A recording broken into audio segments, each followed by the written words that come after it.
Olá, boa noite. Hoje é quinta-feira, dia 10 de janeiro de 2013. Estiagem nos últimos meses tem gerado consequências negativas para os produtores rurais e afetado diretamente o bolso do consumidor.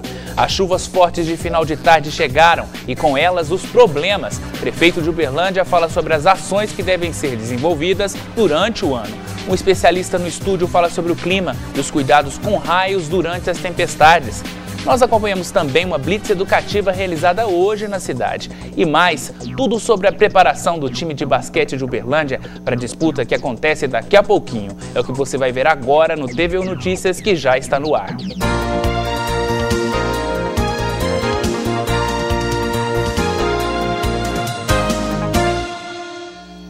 A falta de chuva na região nos últimos meses tem gerado consequências negativas para os produtores rurais e afetado diretamente o bolso do consumidor.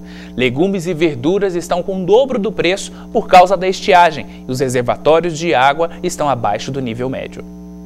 Lázaro produz repolho há 40 anos em uma fazenda no Alto Paranaíba. Nos últimos dias, a baixa na colheita assustou o fazendeiro. Por causa da estiagem, a produção, que era de 1.000 caixas mensais, caiu para 400. Tempo seco assim, a gente fica passando aperto lá, né? Que a água, para nós, se fartou ela, fartou tudo. A chuva esperada para dezembro e janeiro não chegou e este produtor de chuchu também teve prejuízos. A queda na produção foi de 50%. E para compensar a perda, foi necessário aumentar em até 200% o preço da verdura. Nós nunca passou por essa fase de falta de chuva de hectare, não.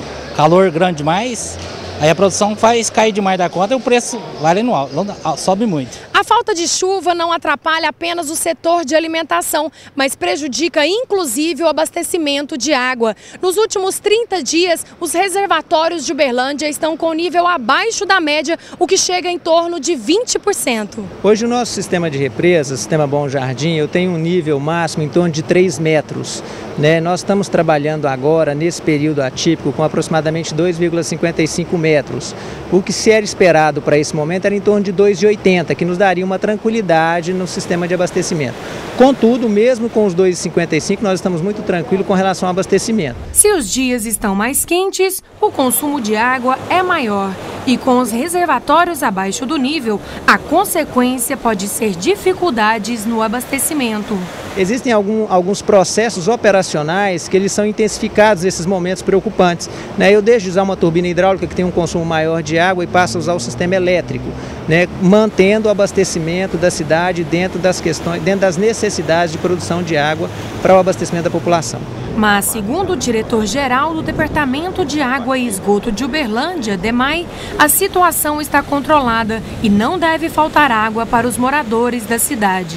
Uma coisa que nós gostaríamos de deixar e pedir à população é o consumo racional de água, independente da situação estar alarmante ou não, mesmo porque nós esperamos muita chuva durante o mês de janeiro, mas é importante não só nesse momento, como o ano todo, o uso racional da água, a economia da água, a consciência da necessidade de usar bem esse bem precioso que é a nossa água tratada do DEMAI. Nós mostramos na reportagem as consequências do longo período de estiagem. E as chuvas, principalmente aquelas fortes de final de tarde, chegaram esta semana. São as famosas tempestades que ocorrem com frequência nesta época do ano. Trazem com elas o perigo dos raios. As tempestades que ocorrem com frequência nesta época do ano trazem com elas o perigo dos raios. A movimentação das gotas de água dentro das nuvens e o choque entre elas resultam em descargas elétricas de milhares de volts, que podem provocar queimaduras graves, parada respiratória e morte. No ano passado, 5 pessoas morreram em Minas vítimas de raios. Risco que pode ser evitado com alguns cuidados. Se você estiver na zona rural, longe de construções, o risco é maior. Afaste-se de veículos como tratores, motos, bicicletas, carroças e máquinas agrícolas. Evite encostar em cercas de arame, grades e tubos metálicos. Mantenha-se afastado de áreas descampadas, pastos, campos de futebol, piscina, lagoas, praias, árvores, postes, mastros e locais elevados.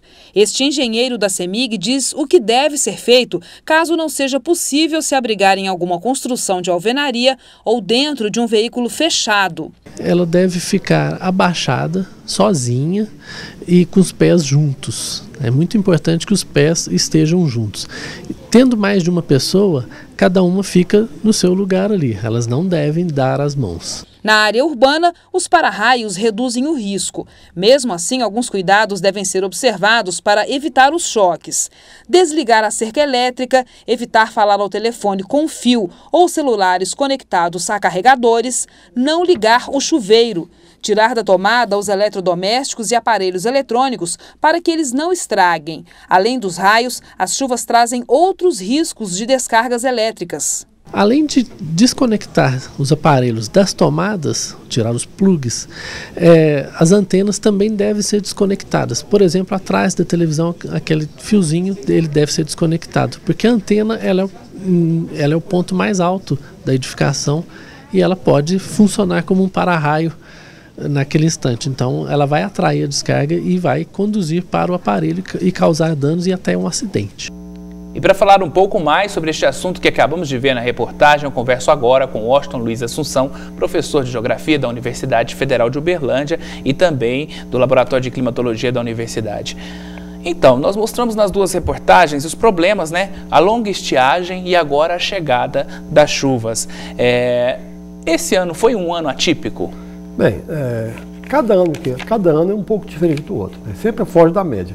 O que nós observamos, não só nesse, como nos últimos 4 anos, uma chuva um pouco abaixo da média, né? O que está normal, nós tivemos um período de estiagem no final de dezembro e janeiro, que é incomum. Nós podemos considerar como um veranico. Geralmente o veranico acontece depois do dia 10, 15 de janeiro. Então ele foi antecipado, né? E essa antecipação, né, principalmente para a agricultura, pegou a grande parte das lavouras na fase mais crítica, né? E isso vai levar um pouco da perda da produção. Eu estimo na nossa região entre 10% e 20%. Foi comprometido com essa pequena estiagem, que durou entre 15 e 18 dias, depende da região.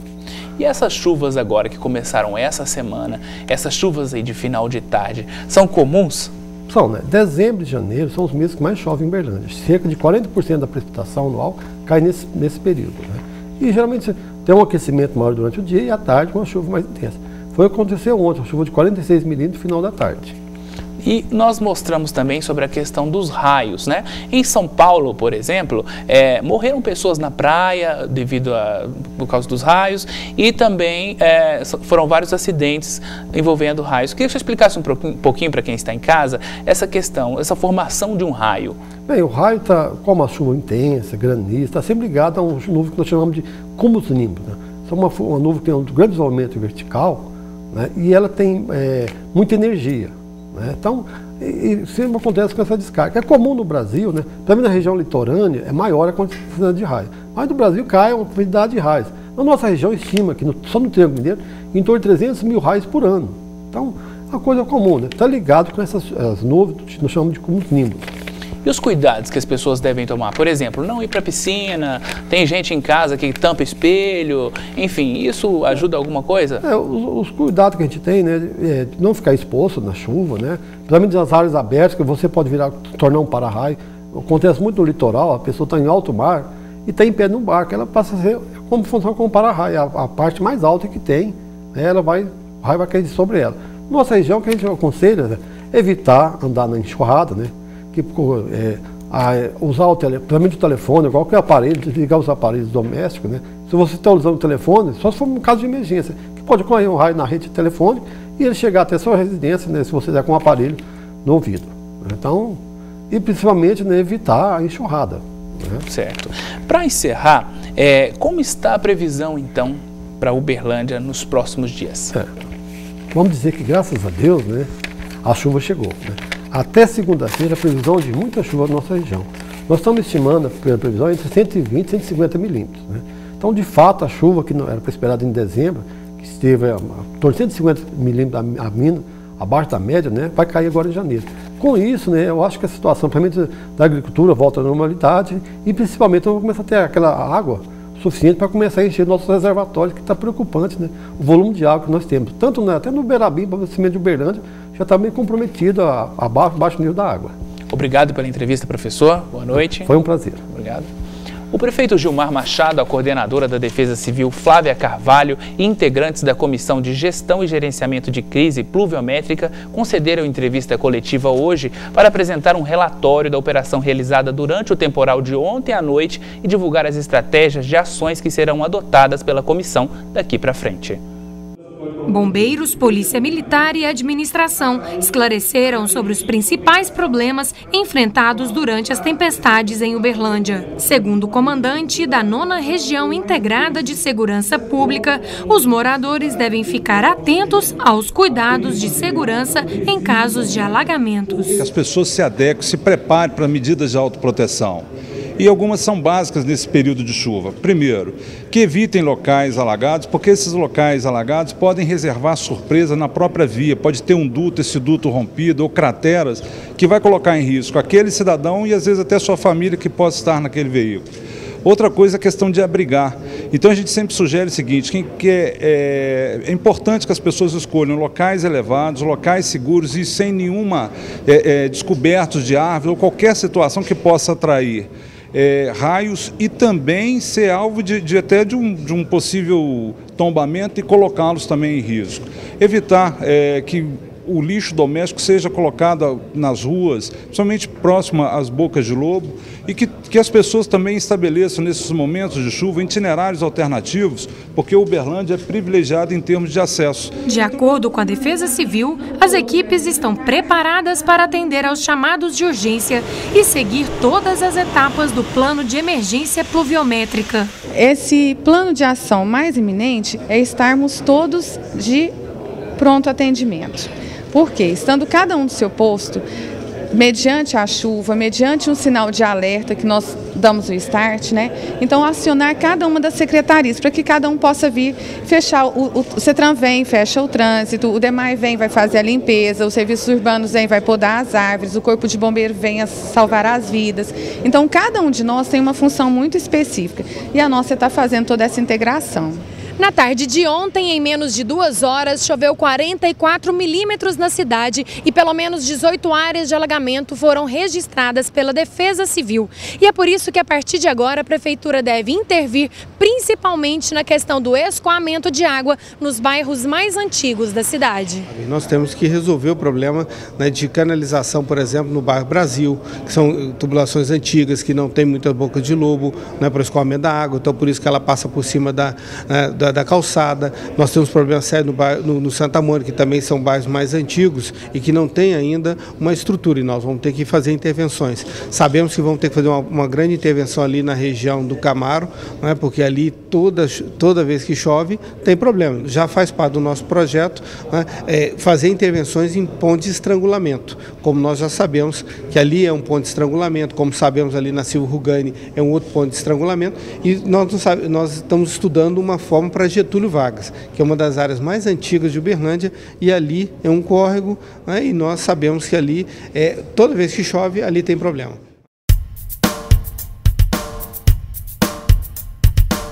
Em Monte Carmelo, tempo frio pela manhã. À tarde e à noite, pancadas de chuva, mínima de 17 e máxima de 24 graus. Em Rio Paranaíba, o dia amanhece chuvoso. À tarde e à noite, tempo estável. A temperatura varia entre 16 e 22 graus. A sexta-feira em Estrela do Sul é de céu parcialmente nublado pela manhã. Deve chover a qualquer momento. Mínima de 20 e máxima de 26 graus. O tempo em Santa Vitória amanhece coberto de nuvens. Possíveis pancadas de chuva a qualquer momento. A máxima é de 27 graus.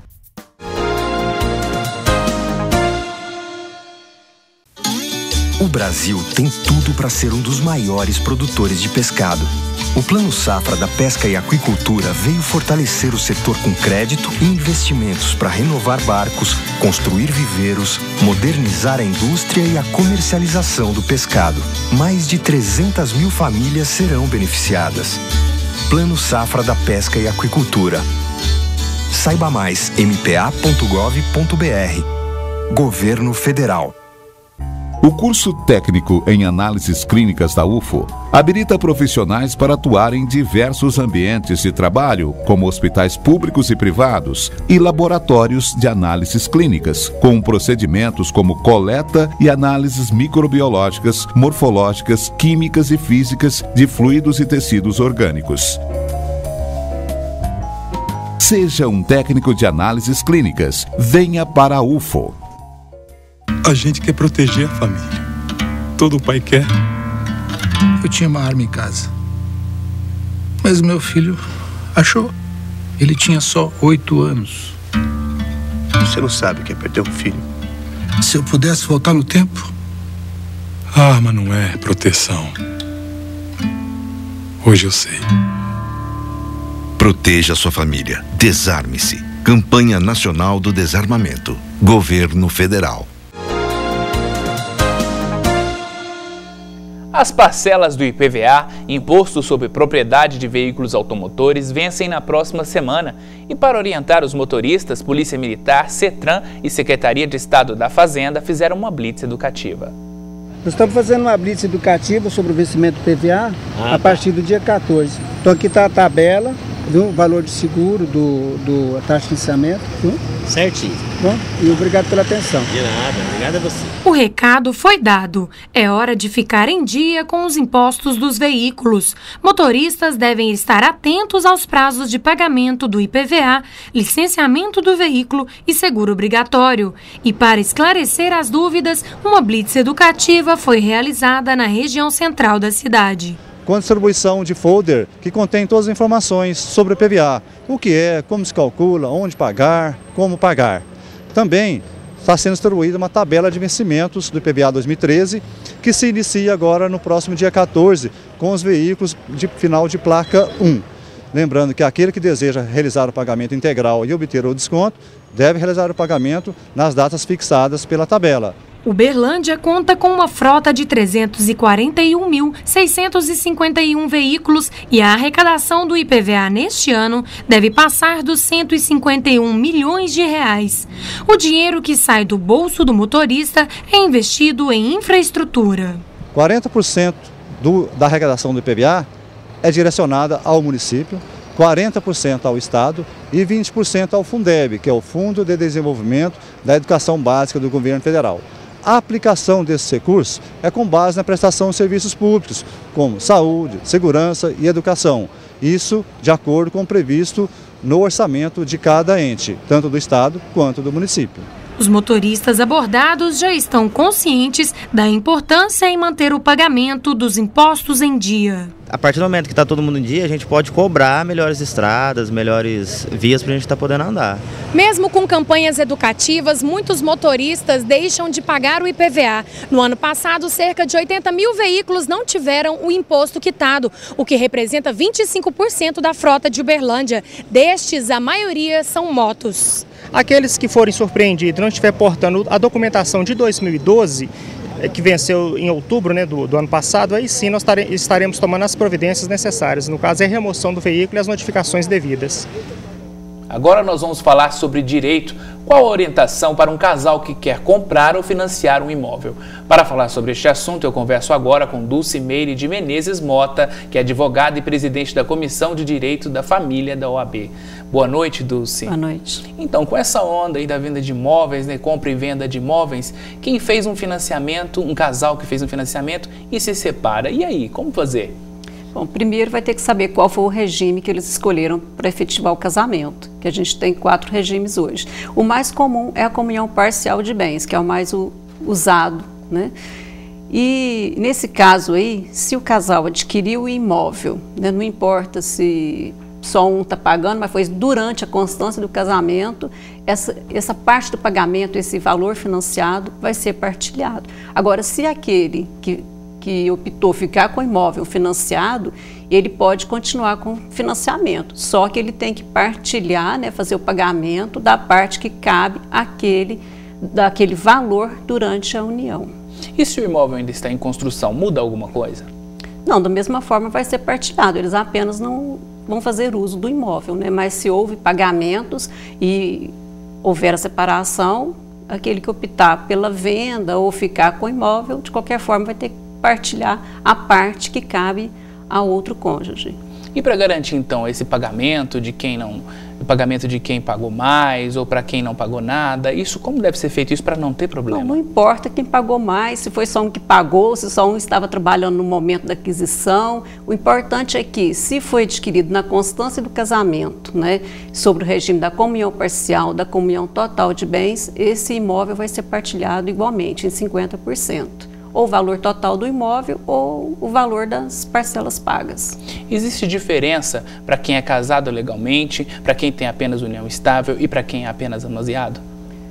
No caso, quem tem a união estável, né, o regime que vai vigorar é o da comunhão parcial. Então, se houve essa união e aquisição do bem, ela vai ser partilhada como se o casal fosse casado perante o regime da comunhão parcial de bens. 50% para cada.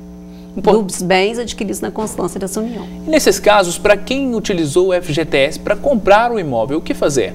Nesse caso, o FGTS é utilizado para financiamento de imóveis. Se o valor saiu de uma conta vinculada, que é onde fica depositado o fundo de garantia, e foi para uma conta particular, esse valor, aí sim, ele será partilhado, porque ele saiu de uma conta vinculada, que era pessoal, e foi para uma do casal. Vale sempre, então, bom senso? Claro, deve prevalecer, principalmente nos casos de separações. E só para finalizar, uma orientação importante que eu gostaria que você falasse para o telespectador sobre a importância de ler o contrato, né? Antes de assinar qualquer coisa, sempre ler, né? Importantíssimo, né? Porque lá está todas as obrigações e direitos e deveres de ambas as partes, tanto do comprador como do vendedor. Obrigado pela entrevista. Daqui a pouco tem esporte com as notícias do basquete. A gente volta depois do intervalo. Sempre que cai um avião, todo mundo se comove. Mas e se todo mês caíssem 8 aviões no Brasil? 8. Todos lotados de jovens, a maioria negros. Pois é isso que a violência está fazendo com a gente hoje. Milhares de vidas roubadas do futuro do Brasil. Por isso, foi criado Juventude Viva. Mais oportunidades, combate à violência e ao preconceito, mais direitos para o jovem e respeito à vida. Inclusive a sua e a minha.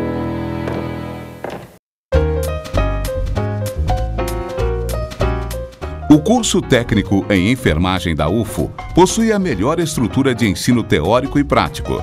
Professores qualificados com ampla experiência didático-profissional que permite ao aluno a inserção imediata em um amplo mercado de trabalho, como hospitais, laboratórios, clínicas e atendimento domiciliar.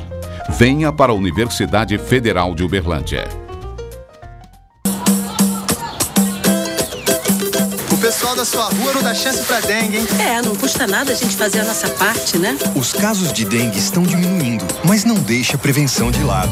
O SUS treinou milhares de agentes de saúde para ajudar no combate. Receba-os bem. Conte também com a sua família e os vizinhos. Vencer a dengue depende de cada um de nós. Dengue é fácil combater, só não pode esquecer. Ministério da Saúde, Governo Federal. E para você que está à procura de emprego, hoje é dia de oportunidades. Confira agora as vagas disponíveis no quadro Mercado de Trabalho. Oportunidade de emprego para pintor de casas. É preciso ter experiência e o salário é de R$ 1.015, mais benefícios. Vaga ainda para massoterapeuta do sexo feminino. É preciso ter experiência e o salário é de R$ 760, mais vale transporte. Vaga também para web design com experiência. O salário inicial é de R$ 900, mais benefícios. E também para eletricista de manutenção industrial com experiência. O salário inicial é de R$ 800, mais benefícios. Estas e outras oportunidades você encontra no CEPER de Uberlândia, que está localizado em frente à Praça do Balvilela, número 60, no centro. O telefone de contato é o 3231-4433. Bem colocado na tabela do campeonato, o time de basquete do Uberlândia tem hoje um clássico mineiro pela frente. Vai enfrentar o Minas Tênis em casa. O jogo, considerado um clássico mineiro, promete e pode trazer novidades. Tênis colorido, jogadas ensaiadas, manobras de jogo. Detalhes que fazem muita diferença no basquete, não é mesmo, Hélio Rubens? O detalhe faz uma grande diferença. Agora, são muito poucos que dominam o detalhe. Precisa a repetição, a concentração, a cobertura, a participação dos outros. Estamos trabalhando em cima desses conceitos que são os conceitos mais modernos. Aliás, não é só para o basquete, não, é para a vida também, né? São conceitos de vida. De olho na bola e outro nos jogadores, o técnico do Uberlândia trabalha minuciosamente a parte tática do time, que vai entrar na partida de hoje com desfalque. Rob Collum sofreu uma pancada no último jogo e lesionou a virilha esquerda. No lugar dele, entra Aldrey. Sempre que entra na quadra tem que entrar bem, ainda mais sem o Collum podendo nos ajudar, né? Ele que é um grande jogador, a gente tem que entrar em quadra e entrar bem. Cipollini também reforça o time, que está em busca da liderança do Novo Basquete Brasil NBB. Continuar fazendo um trabalho forte, principalmente mais forte de rebote, parte de defesa, e continuar tendo confiança no ataque. Nossa equipe tem um potencial ofensivo muito bom e continuar tendo confiança para estar ajudando a equipe. Com 9 vitórias e 11 jogos disputados, o Uberlândia, vice-líder do campeonato, encara hoje o Minas Tênis, aqui no ginásio do TC. Mas o clássico previsto às 8 da noite deixa uma dúvida no ar. E Valtinho volta ou não nessa partida? Afastado das quadras desde maio do ano passado após machucar o pé esquerdo, o ala passou por uma cirurgia onde colocou 5 parafusos. De volta aos treinos, está confiante com a recuperação. Mas quando a pergunta é sobre o retorno dele às quadras, no duelo de hoje à noite, a resposta é cheia de receio. Não, é difícil, sabe? Essa pergunta também é complicada, porque graças a Deus o pé está melhor. Eu estou conseguindo fazer muita coisa que eu não conseguia fazer antes. Se continuar desse jeito, o pé, beleza, daqui, sei lá, 2, 3 semanas, certeza que eu estou jogando. Já o técnico acredita no retorno do jogador para a alegria da torcida. Vai depender muito dele, né? Porque o Valtinho se exige muito.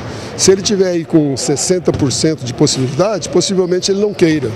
E com 60% de possibilidade ele já ajudaria muito a equipe, mas nós temos que respeitar. Eu conto muito com a presença dele nesse jogo contra o Minas. E com esta notícia do esporte, o TV Notícias de hoje fica por aqui. Obrigado pela audiência, a gente volta amanhã. Fique agora com o Jornal Minas, segunda edição.